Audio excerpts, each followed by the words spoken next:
Hello learners, welcome to my YouTube channel to the point learning.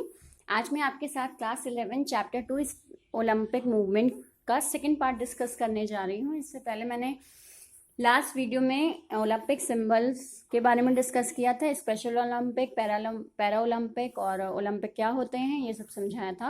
अब next में आपको objective of Olympic and it's value समझाऊंगी। So आप उसका first part देख लीजिए अगर आपने नहीं देखा हो। एंड प्लीज़ अगर आपको वीडियो समझ में आता है, आपको अच्छा लगता है तो उसे सब्सक्राइब ज़रूर करिए so that I get motivation to upload more videos. So let's start with the part 2। Objective of Olympics क्या है, ओलंपिक्स क्यों खेला जाता है, कौन सी भावना के साथ ओलंपिक्स गेम ऑर्गेनाइज किए गए थे वो देखते हैं हम। Generate sense of loyalty, unity, team spirit. Obvious है, लॉयल्टी और यूनिटी और टीम स्पिरिट बढ़े लोगों के बीच, इस सेंस से इस ओलंपिक को ऑर्गेनाइज कराया जाता है। To understand the values of physical education, लोग फिजिकल एजुकेशन की इंपॉर्टेंस को समझें, उसे इंपॉर्टेंस दें, उसको भी किसी काउंट में लाएं खेल कूद को, इसकी भावना से भी ओलंपिक गेम्स ऑर्गेनाइज कराए जाते हैं। टू प्रमोट अमेच्योरिज्म अमंग स्पोर्टमैन, यानी जो स्पोर्ट पर्सन हैं उनको भी सीरियसली लिया जाए, उनकी स्पोर्ट्स को भी सीरियसली लिया जाए और स्पोर्ट पर्सन ये सोच के ना खेले कि अरे ये मेरा मतलब मैं अपना टाइम पास कर रहा हूँ या केवल ये एक हॉबी बन के रह जाएगा। नहीं, इस भावना से नहीं, बल्कि वो अपने देश के लिए खेलेगा, आगे इंटरनेशनल लेवल पे खेलेगा। इस फीलिंग को प्रमोट करने के लिए, उनमें मेच्योरिटी बढ़ाने के लिए भी ओलंपिक गेम्स इतने हाई लेवल पे ऑर्गेनाइज कराए जाते हैं। देन आते हैं to remove barriers of caste, creed, religion and colour. Caste, creed, religion के जो बैरियर्स होते हैं उनके परे ये गेम खिलवाया जाता है। अलग अलग कंट्री से अलग अलग कास्ट के, अलग अलग क्रीड के लोग आके खेलते हैं और उनके बीच कोई भी बैरियर नहीं होता है। देन आते हैं to develop good habits among sport person. Sport person के अंदर एक अच्छी हैबिट डेवलप करने के लिए भी ओलंपिक को एक जरिया बनाया गया है। To encourage moral values and unbiased behaviour through sports. Sport के दौरान उनके साथ कोई भी नाइंसाफी ना हो, उनके मॉरल वैल्यूज लगातार इनकरेज हो, उन्हें और मोटिवेशन मिले खेलने का। ये सारे के सारे रिस्पॉन्सिबिलिटी ओलंपिक गेम की होती है और जिसका वो लोग पालन करते हैं। सो ये ऑब्जेक्टिव्स हैं ओलंपिक के और उनकी वैल्यूज हैं। देन आते हैं नेक्स्ट पार्ट पे। नेक्स्ट है आपका इंटरनेशनल ओलंपिक कमेटी। अब एक तरह से मैं कहूँ तो आप चैप्टर के मेन पार्ट पर आए हैं। इंटरनेशनल ओलंपिक कमेटी और national Olympic Indian Olympic association, ये दो चीज़ें हैं जो आपके पेपर में ज़रूर आती हैं। सो ये दो कब शुरू हुई, कब मतलब इनको किसने स्टार्ट किया, ये सब कुछ आपके लिए जानना ज़रूरी है। इसे अच्छे से याद रखिए क्योंकि ये दो चीज़ें, इनमें से कोई ना कोई एक चीज़ ज़रूर आपके एग्जाम में, पेपर में कहीं ना कहीं किसी ना किसी तरीके से फंसती हैं ही, मतलब क्वेश्चन इनसे रिलेटेड आते हैं ही। So let's start. IOC, international Olympic committee, created by Coubertin, जो बैरन थे, उन्होंने ही स्टार्ट किया था इसे। कब? 23 जून 1894 में स्टार्ट किया था। It is governing body of modern Olympic games. ये गवर्निंग बॉडी है, जो मॉडर्न ओलंपिक गेम स्टार्ट किए गए थे ये उसकी गवर्निंग बॉडी है, यानी गवर्न करती है वो ओलंपिक गेम्स को। इसका हेडक्वार्टर कहाँ है आपका? लॉसन में, जो कि है स्विट्जरलैंड में। देन आते हैं नेक्स्ट, इट्स कमेटी। इसकी कमेटी कैसे फॉर्म हुई वो समझते हैं हम। इसकी कमेटी में 15 मेंबर्स होते हैं, जिसमें एक प्रेसिडेंट, 4 वाइस प्रेसिडेंट और 10 एग्जीक्यूटिव बोर्ड मेंबर्स होते हैं। अगर ये लॉन्ग में आता है और आपको IOC एक्सप्लेन करने के लिए कह दिया जाता है क्लास, तो आपको इसे एक्सप्लेन करना, इसकी कमेटी, और इस तरह से बढ़िया से डिस्क्राइब करके आप एक्सप्लेन कीजिए, अपने आंसर्स लिखिए, so you will score a good marks. So president देखते हैं इसमें। सबसे पहले हम, एक प्रेसिडेंट होता है, वो कहाँ से चूज किया जाता है, कौन चूज करता है उसे? Member of committee. कमेटी के मेंबर्स चूज करते हैं। उसकी काम करने की अवधि कितनी होती है? 8 साल की होती है, 8 ईयर्स की। Can extend at once only for 4 years.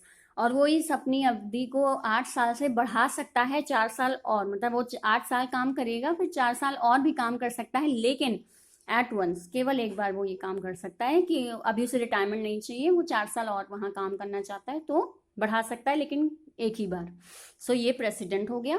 Next आते हैं वाइस प्रेसिडेंट को कौन चूज करता है, तो वो भी मेंबर्स ही चूज करते हैं, जो आपके कमेटी के मेंबर्स होते हैं वही वाइस प्रेसिडेंट को भी चूज करते हैं। और इनका टेन्योर भी 4 साल होता है। वो आगे भी कंटिन्यू कर सकते हैं इफ मेंबर्स वांट सो। अगर कमेटी के सारे मेंबर्स ही ये चाहते हैं कि जो वाइस प्रेसिडेंट बने हैं यही बने रहें, तो वो बिल्कुल आगे कैरी ऑन कर सकते हैं। लेकिन एक अगर हम देखें कि हर 4 साल पे वाइस प्रेसिडेंट बदलने का एक नियम वहां होता है। देन हम आते हैं एग्जीक्यूटिव बोर्ड पे। Chosen bye members of different country. जो आपके इंटरनेशनल ओलंपिक कमेटी के जो कंट्रीज जो मेंबर्स हैं वो चूज करते हैं एग्जीक्यूटिव बोर्ड को इन अ सीक्रेट बैलेट, यानी वोटिंग के तहत चूज किया जाता है। सीक्रेट बैलेट के द्वारा चूज किए जाते हैं एग्जीक्यूटिव बोर्ड मेंबर्स यहाँ पे। This board is responsible for the administration and management of IOC affairs. और ये काम क्या करती है ये बोर्ड? एडमिनिस्ट्रेशन देखने का काम और IOC के अफेयर्स को मैनेज करने का काम, यानी सारा मूवमेंट सारा काम देखने की जिम्मेदारी इस एग्जीक्यूटिव बोर्ड की होती है। ये हो गया पूरा इसका स्ट्रक्चर, आपका IOC का स्ट्रक्चर हो गया। नेक्स्ट हम डिस्कस करते हैं main functions of IOC। Students आपके IOC के फंक्शंस बहुत सारे दिए हैं, बट मैंने उसमें से मेन फंक्शंस निकाले हैं। आप इन्हीं को और अच्छे से एक्सप्लेन कर दीजिए 3-4 लाइन में या 2-3 लाइन में, then it will be sufficient for you. क्योंकि हमारे चैनल का नाम है टू द पॉइंट लर्निंग, तो हम टू द पॉइंट लर्निंग ही करेंगे। So number 1, the venue is decided by them. ये IOC काम क्या करती है? जो वेन्यू होता है, यानी कि अब की बार ये IOC ओलंपिक जो आपके हैं इंटरनेशनल ओलंपिक कहाँ किए जाएंगे उसका वेन्यू डिसाइड करने का काम होता है IOC का। Promotion of sport and games, obvious है IOC क्या करती है? स्पोर्ट्स को प्रमोट करने का काम करती है।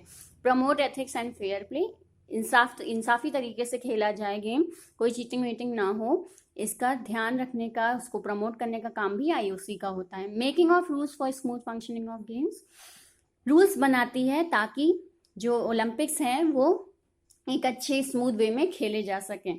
कौन सा गेम किस गेम के बाद होगा, कौन सा गेम कितने लेवल्स में होगा, ये सब डिसाइड करने का काम IOC का होता है।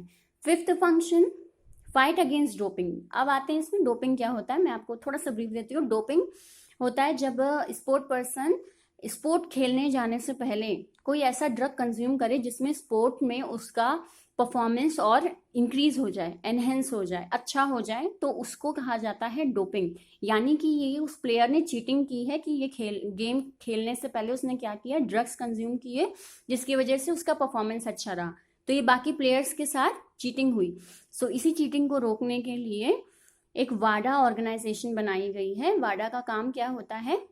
डोपिंग वॉच करने का काम, और यही काम IOC का भी होता है। वाडा का फुल फॉर्म है वर्ल्ड एंटी डोपिंग एजेंसी, वो आप आगे पढ़ेंगे।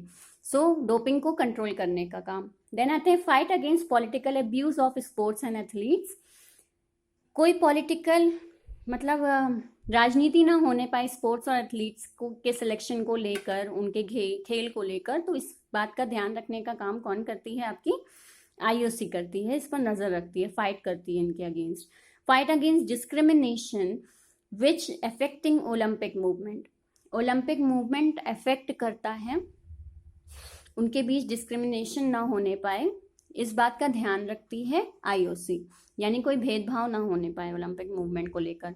देन आते हैं encourage and promotion of women in sports. Women's को भी इसमें मौका दिया जाता है और उनको इनकरेज और प्रमोट करने का सारा दायित्व IOC लेती है और उसे पूरा करती है। सो ये आपका पूरा IOC का अच्छा खासा लॉन्ग आंसर हो गया। हम एक बार देखते हैं हमने क्या डिस्कस किया। हमने उसकी हिस्ट्री डिस्कस की, कब शुरू हुआ, कहाँ हेडक्वार्टर है। देन हमने उसका स्ट्रक्चर डिस्कस किया इन अ नाइस वे। देन हमने उसके मेन फंक्शंस उठाए। इस मेन फंक्शन से आपके आंसर के लिए सफिशियंट है। आप इतने फंक्शंस भी लिखते हैं तो आपका आंसर कंप्लीट है। और अगर आपको लगता है कि नहीं हमें और भी डालने हैं, तो आपकी बुक में है, आप बिल्कुल वहाँ से प्रेफर करें। काफ़ी फंक्शंस हैं वहाँ, आई थिंक 14-15 फंक्शंस हैं। सो आप वहाँ से भी प्रेफर कर सकते हैं। देन हम नेक्स्ट डिस्कस करेंगे Indian Olympic association, but not in this part, in my 3rd part, और वो हमारे चैप्टर का, इस 2nd चैप्टर का लास्ट पार्ट होगा। आई होप आपको ये समझ में आया हो।